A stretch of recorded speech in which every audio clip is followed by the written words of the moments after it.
বাংলাদেশেও কিছুদিন আগে ধর্মীয় এক সম্প্রীতির জ্বলন্ত উদাহরণ আমরা বাংলাদেশিরা দেখিয়েছি। আলহামদুলিল্লাহ বলেন। এই পৃথিবীর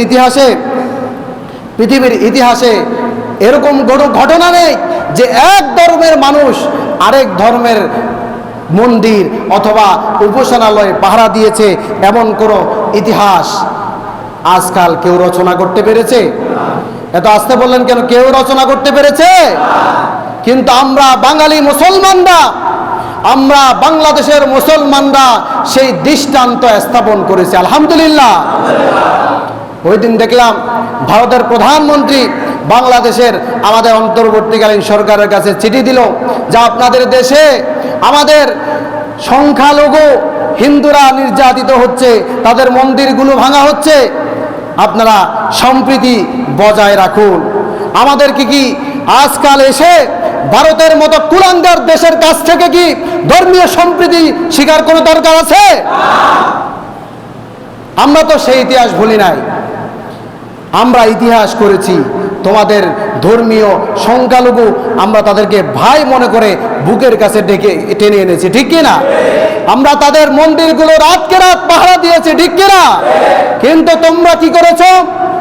আমরা যেখানে তোমাদের সংখ্যালঘু অথবা তোমাদের নিজ ধর্মের বাইরের মন্দিরগুলো পাহারা দিচ্ছি, সেই সময় গত কিছুদিন আগেও তোমাদের ইতিহাস হলো তোমরা আমাদের মসজিদকে, বাবরি মসজিদকে ভেঙে মন্দির তৈরি করেছো, ঠিক কিনা?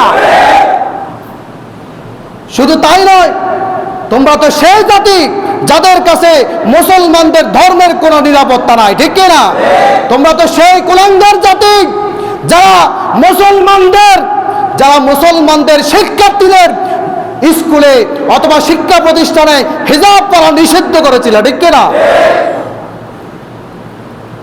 আমরা কি ইতিহাস ভুলে গেছি? আমরা ইতিহাস ভুলে যাই নাই। তোমরা বাংলাদেশে আমাদেরকে ধর্মীয় সম্প্রীতি শিখাতে কোনো দরকার, কারণ এই পৃথিবীর ইতিহাসে সবচেয়ে বড় ধর্মীয় সম্প্রীতির দৃষ্টান্ত রেখেছে বাংলাদেশ। আলহামদুলিল্লাহ বলেন।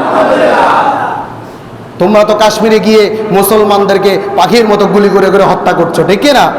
তোমরা তো কাশ্মীরের মা বোনদেরকে, তাদের কোনো সতীত্বের নিরাপত্তা তোমাদের কাছে নাই, ঠিক কিনা?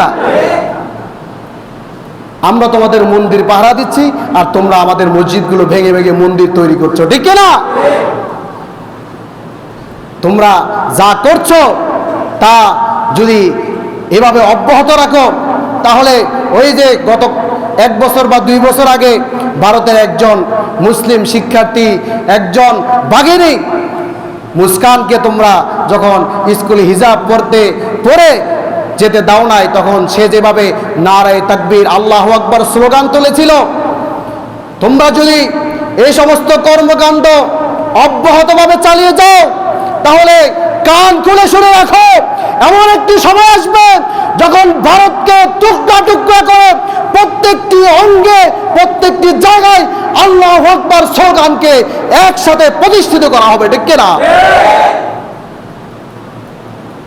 তোমাদের কাছ থেকে আমাদের ধর্মীয় সম্প্রীতি শিখার কোনো দরকার নাই।